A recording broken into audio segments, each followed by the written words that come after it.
al Padre, y al Hijo, y al Espíritu Santo. Como era en el principio, ahora y siempre, por los siglos de los siglos. Amén. Queridos hermanos y amigos, accediendo a lo que me ha pedido el Padre Prior, voy a presentar esta conversación fraterna. No quiero llamarlo conferencia ni charla siquiera.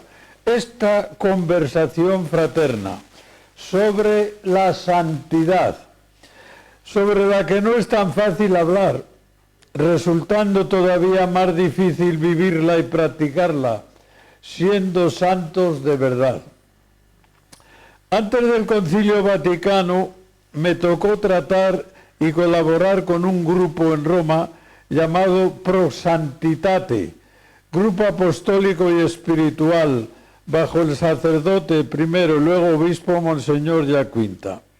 Aquellas gentes vieron colmadas sus ilusiones en el Concilio Vaticano II.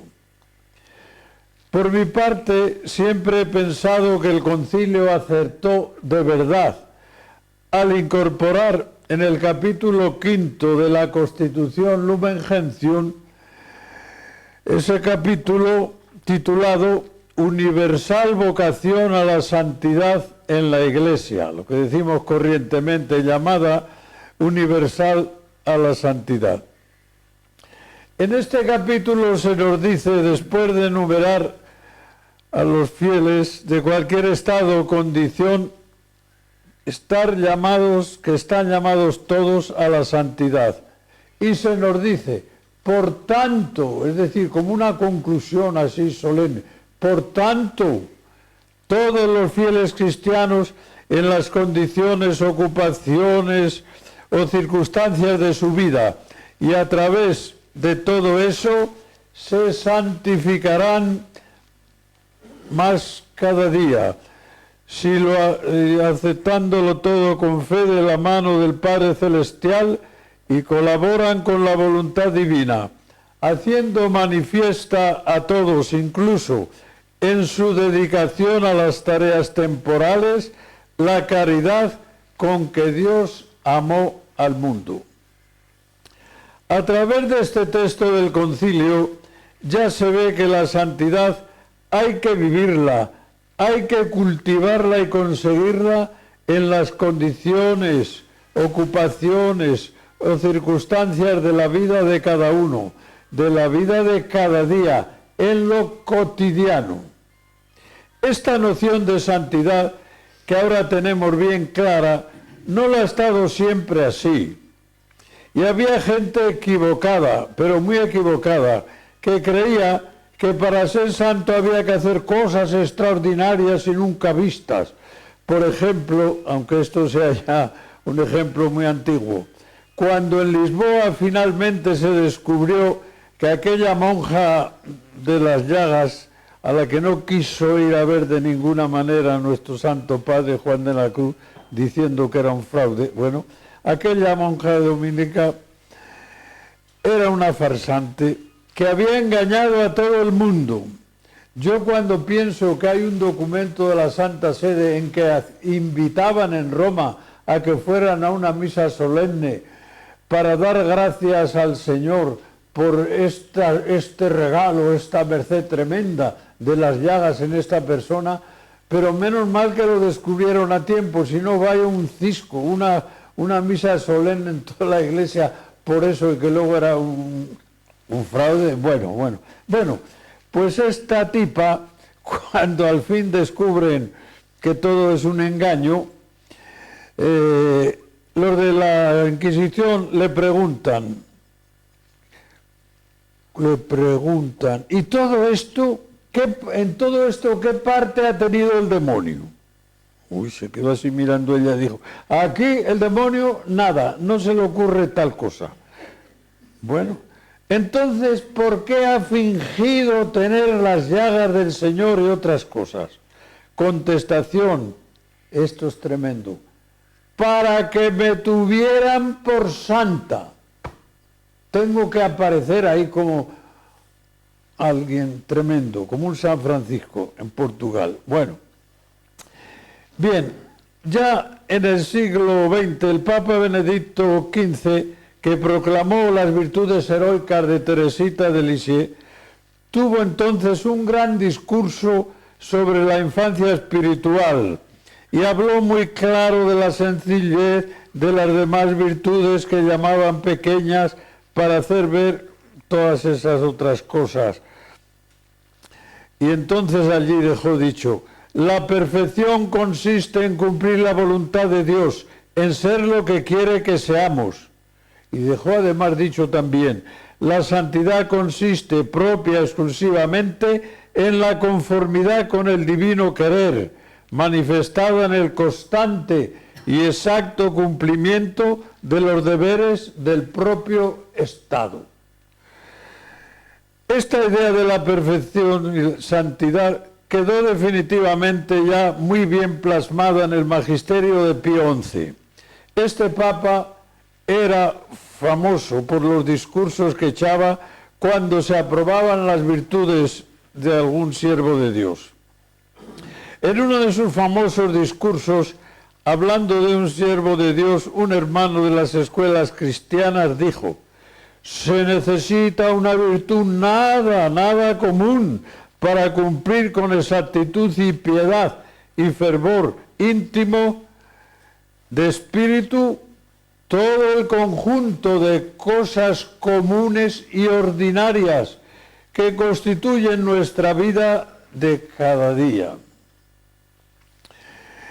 Y quedó famoso esta otra frase suya, insistiendo en que la santidad consistía en la terribilidad, dice así, terrible quotidiano, en la terribilidad de lo cotidiano, de lo de siempre, en la que hay que santificarse. Pues, de Pío XI yo leí la vida que escribió un secretario suyo que luego fue cardenal Confalonieri y le retenía por santo, pero era muy fuerte, era tremendo este Pío XI.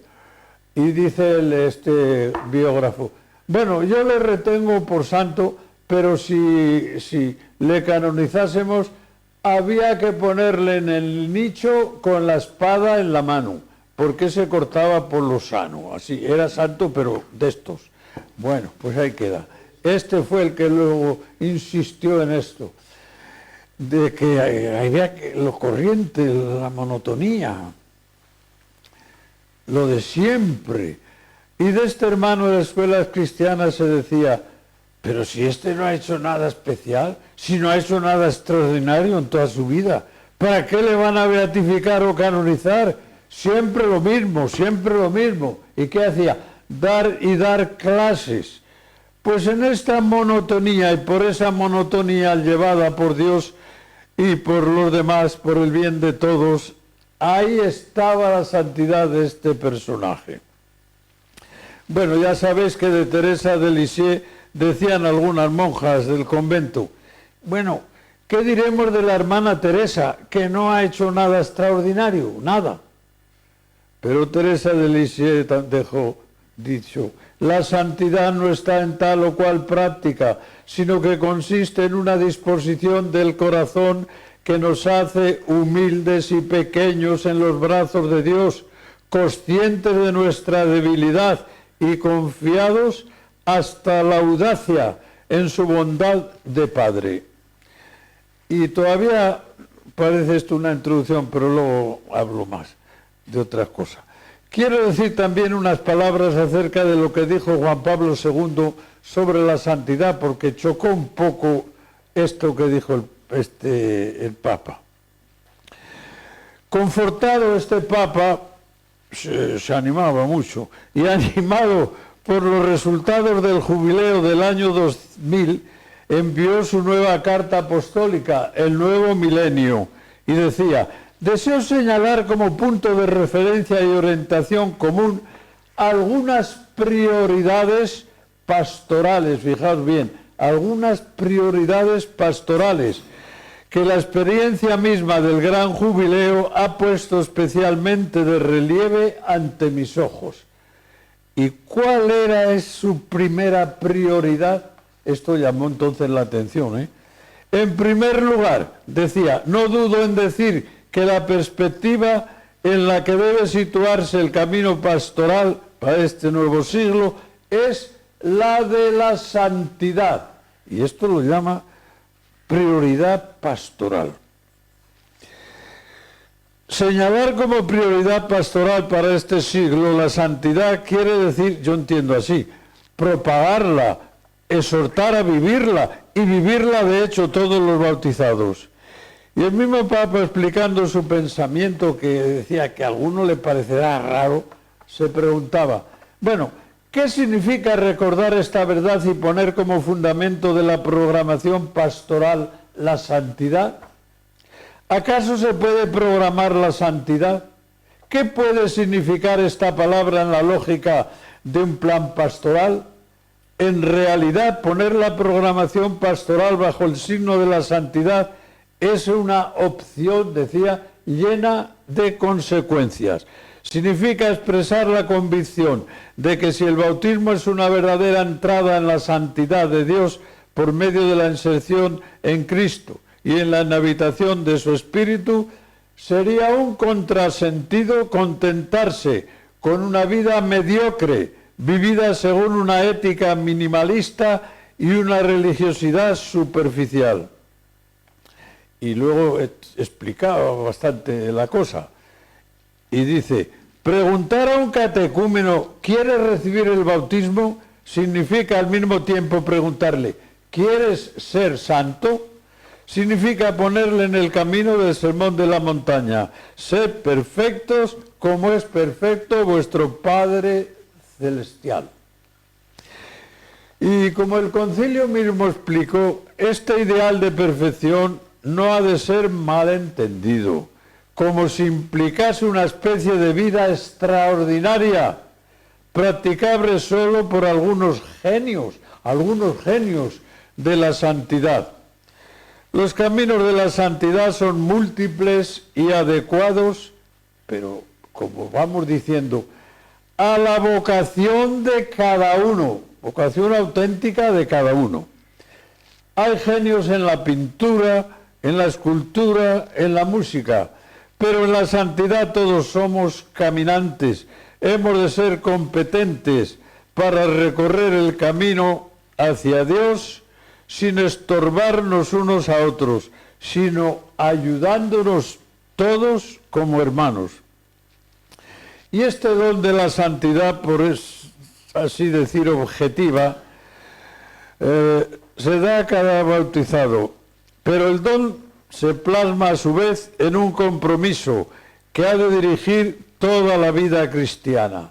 Esta es, lo cita el concilio este texto, esta es la voluntad de Dios, vuestra santificación. Y esto está en la Biblia un par de veces. La primera carta a Tesalonicenses y en la a Éfesos. Bien, dicho todo esto así como entonando bien el tema, hay gente que está siempre pensando que les cuesta ser santos. Ay, cómo me cuesta ser santo. Ay, que si yo no puedo vivir con este tipo. Ay, que este hombre me quita la paciencia. Ay, que todo esto. Y a lo mejor dicen, bueno, a pesar de todo me haré santo. Yo cuando digo eso, no es que me enfade, pero me parece que es un disparate. A pesar de que, no señor, a través de esto te tienes que hacer santo, no a pesar de esto y del vecino. Bueno, pues siempre pensando así mucha gente. Yo más bien quiero pensar cuánto le cuesta a Dios hacer un santo. Esto. Nos lo dice San Juan de la Cruz sin pestañear. Está hablando de lo difícil que es librarse de los defectos, de las imperfecciones, de los apetitos desordenados.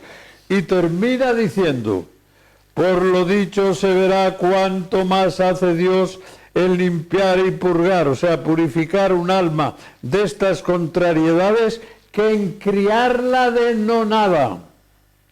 Porque estas contrariedades de afectos y apetitos contrarios son más opuestos y resistentes a Dios que la nada, porque ésta no resiste.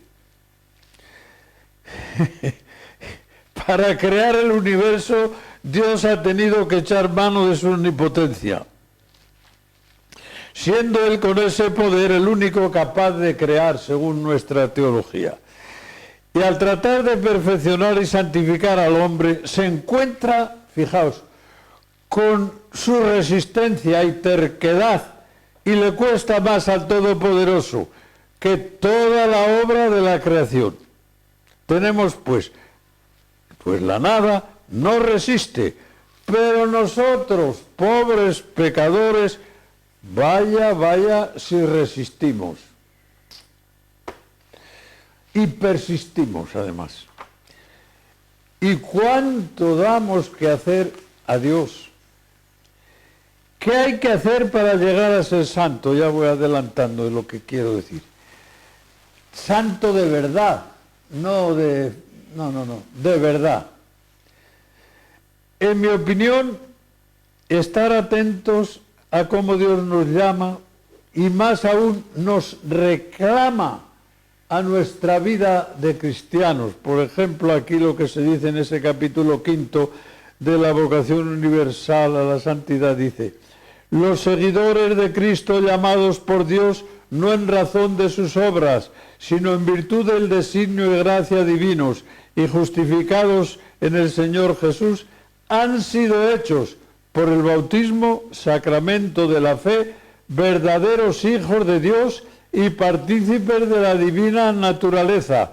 Y dice, y por lo mismo, realmente santos. Y añade, en consecuencia, es necesario que con la ayuda de Dios conserven y perfeccionen en su vida la santificación que recibieron y la aumenten naturalmente. Bueno, pues lo primero yo creo recordar esto que Dios ha hecho por nosotros y, en mi opinión, estar atentos a cómo Dios nos llama y más aún, cómo nos reclama. Dios me llama a la santidad, Dios te reclama, más que llamar, es poco, para que seamos santos. Y es Él quien de hecho nos hace santos. Luego lo que tenemos que hacer es, ¿qué tenemos que hacer? Consentir, dar nuestro consentimiento para aceptar esa obra santificadora de Dios en nosotros. Esto es radical, necesariamente. A mí ahora, siempre voy a decir, siempre me ha llamado la atención unos versos de Juan de la Cruz del romance o romances que compuso en la cárcel de Toledo. Se refieren a la anunciación de la Virgen. Dice, entonces llamó a un arcángel que San Gabriel se decía y enviólo a una doncella que se llamaba María, de cuyo consentimiento el misterio se hacía, en la cual la Trinidad de carne al Verbo vestía, y quedó el Verbo encarnado en el vientre de María. Sabéis que, y parece una monotonía, la mitad de estos versos, 555, me parece que son 210, sí, terminan en ia. Y yo cuando leo esto digo, menos mal que la Virgen, que esta doncella se llamaba María, que ya le dio el verso hecho. Si no, si se llama Gertrudis o por ahí, a ver qué verso había preparado. No. Se llamaba María, de cuyo consentimiento el misterio se hacía. Bueno, el Padre Celestial, por medio de su mensajero, yo pienso así, ofrece a María ser madre de su Hijo. No la obliga. Bien o bien allí dice, tú tienes... No. Se lo ofrece, se lo manda a decir por el arcángel. Ella echa las necesarias preguntas al arcángel de aquello que le estaba diciendo, da libremente su consentimiento cuando le dice que para Dios nada hay imposible. Yo cuando digo esto aquí me acuerdo de la Santa Madre, la devoción que tenía esta mujer al atributo de la omnipotencia de Dios, del Todopoderoso. Y además tenía toda la razón. En el credo buscad otro atributo y no lo encontráis. El Todopoderoso, no decimos, creo en Dios Padre misericordioso, dadivoso, generosísimo. No. Creo en Dios Padre Todopoderoso. La Santa había captado, yo creo, esto, y cuando tenía algún jaleo, alguna cosa dificilísima, pues el Todopoderoso me lo arreglará, porque esta fundación no es cosa mía, es cosa de Él, así que ahí queda, que lo arregle, para eso es Todopoderoso. Bueno, aquí la Virgen, al oír esto de Todopoderoso, a su parienta Isabel ya finalmente deja el diálogo, las preguntas y consiente. En otra ocasión, Juan de la Cruz, hablando en la noche oscura de la intervención poderosísima de Dios en el alma para hacerla santa, que dice que aquí está como un amor pasivo, o sea, que Dios está infundiendo y empeñado en que se haga santa y dale, y que no te dejan paz, que no te dejan ni que te distraigas, ni que... Bueno, pues hablando en ese contexto, dice, ¿qué tiene que hacer el hombre aquí, en este caso, para ser santo? Cuando Dios está tan tremendamente apurándote y moviéndote y santificándote, que bueno, que prácticamente tienes que decirle que sí. Responde, el alma lo que aquí hace es dar el consentimiento, la misma cuestión en la Virgen, el consentimiento allí, aquí el consentimiento. Y así llega a cumplir, dice, de veras el precepto del amor, no desechando nada del hombre. Esto es de la mejor página que tiene Juan de la Cruz. No desechando nada del hombre, ni excluyendo cosa suya. De este amor dice, amarás a tu Dios con todo tu corazón y de toda tu mente, y de toda tu alma y de todas tus fuerzas. Bueno, yo creo que sí. Para hacer santo, lo fundamental es consentir que Dios te haga. Así se hacen los santos, consintiendo con la obra de santificación que Dios va haciendo continuamente en nosotros, en cada día, en cada momento, en cada ocupación. Hay que dejar a Dios ser Dios misericordioso, santificador, perfeccionador, y esto en cada día, en cada momento, en cada minuto, en cada segundo. Y al lado de este consentimiento al hombre, Dios le ha dado, ¿qué le ha dado? Ayudas especiales y más ayudas para que corresponda, para que se haga santo de verdad y no resista a la acción divina. Nos da todas esas gracias para esto, para superar todos estos inconvenientes, la acción divina. Y yo ahora me pregunto, ¿con qué oración principalmente tenemos que contar? Con la del Padre Nuestro, oración de la que estaban enamorados Santa Teresa y San Juan de la Cruz, nuestros padres y maestros, así. Con esta honesta oración. Y tiene el santo una observación estupenda, que dice, cuando sus apóstoles le pidieron que les enseñase a orar, vaya si lo podía hacer. Lo podía hacer por lo bien, por lo tan bien, no tan bien, sino tan bien que conocía la condición de su padre. Sabía cómo teníamos que entrarle, cómo teníamos que pedirle, cómo teníamos que orar para que aceptase lo que nosotros íbamos allí requiriendo, porque él conocía muy bien la condición de su padre.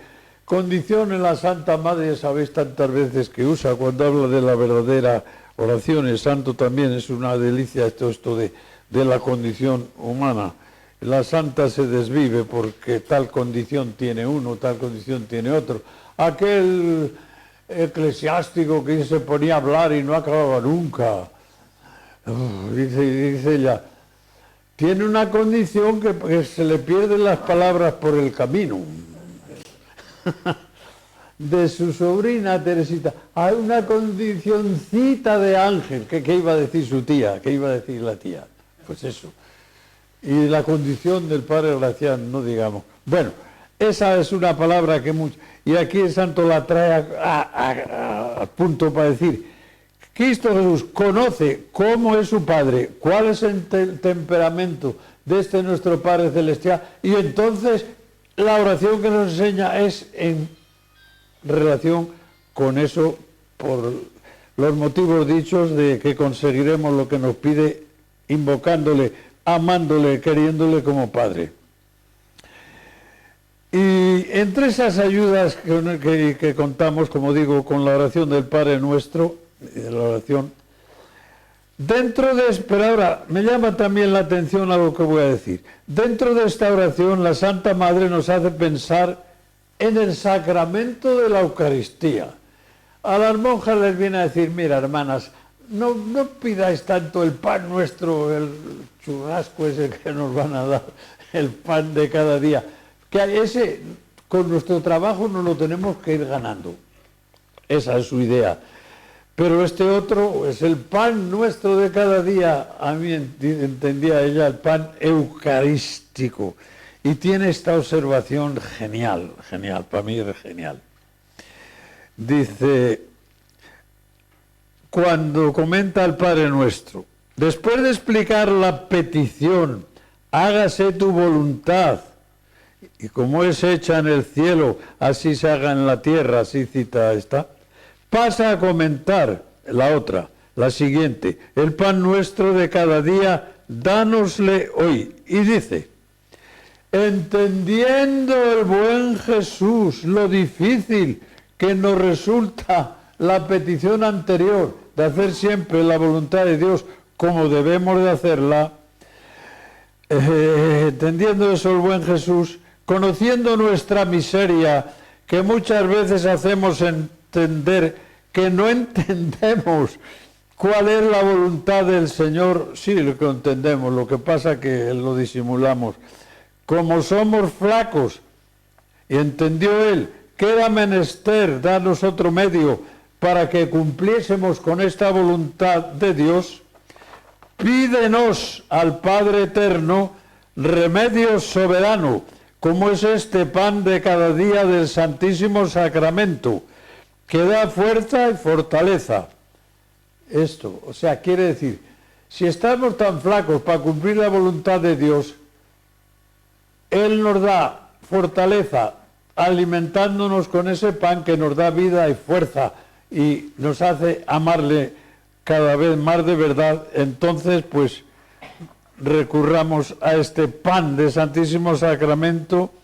¿Para qué? Para hacernos santos cumpliendo la voluntad de Dios a lo largo de nuestra vida. Y hoy mismo sucederá esto, alimentarnos de este pan eucarístico luego a las 12:30, que nos ayudará a cumplir mejor la voluntad, esa voluntad de que seamos santos.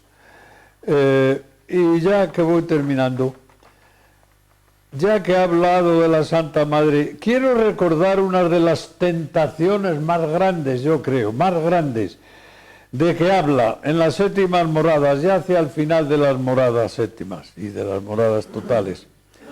Algunas veces nos pone el demonio, otra vez alude que nosotros nos ponemos con nuestras fantasías, pero bueno, aquí, algunas veces nos pone el demonio deseos grandes, porque es finalista. ¿Para qué?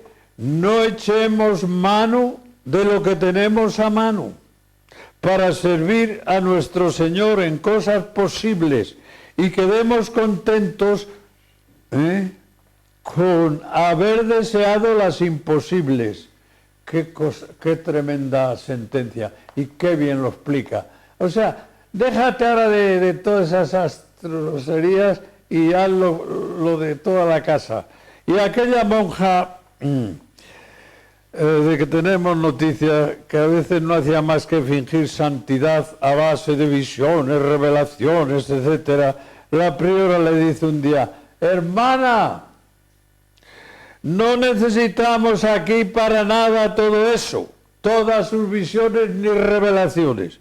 Lo que necesitamos es que barra, que friegue los platos, que haga los oficios más humildes. Eso es lo que necesitamos. O sea, como diciendo, la santidad consiste en esto y en esto más allá.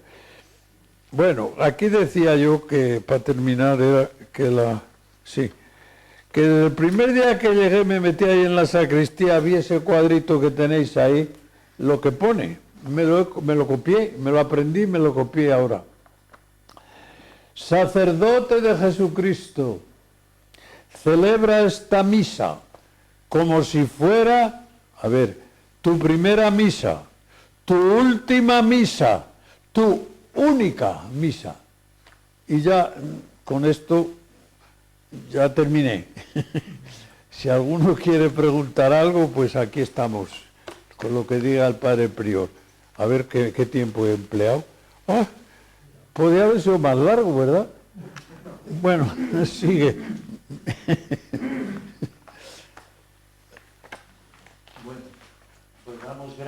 Te damos gracias por esta reflexión, estos puntos que nos has dado y este entusiasmo con que nos has animado. Oye, ahora antes de irme, quiero contar algo que todos los días lo tengo delante.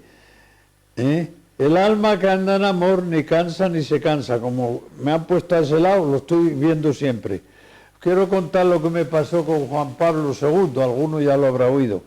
Cuando fue a Segovia el 4 de noviembre de 1982, pues le acompañábamos a la entrada a la iglesia el padre Felipe, general, y yo.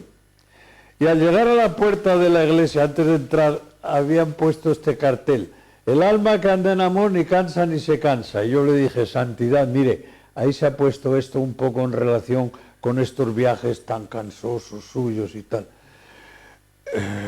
Y leí yo y se quedó así quieto, levantó la cabeza y lo leyó él: el alma que anda en amor ni cansa ni se cansa.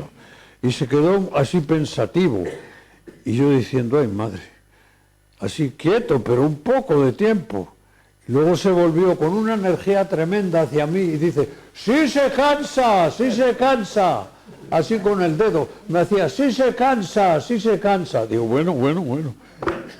Ya me he quitado, es que me está todos los días recordando eso. Bueno, pues gracias, hermanos. Ay.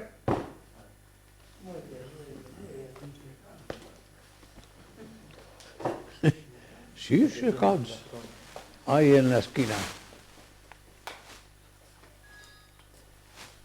Cuidado con el micrófono que tienes. Ya, que viene, que venga. Me ha puesto ahí.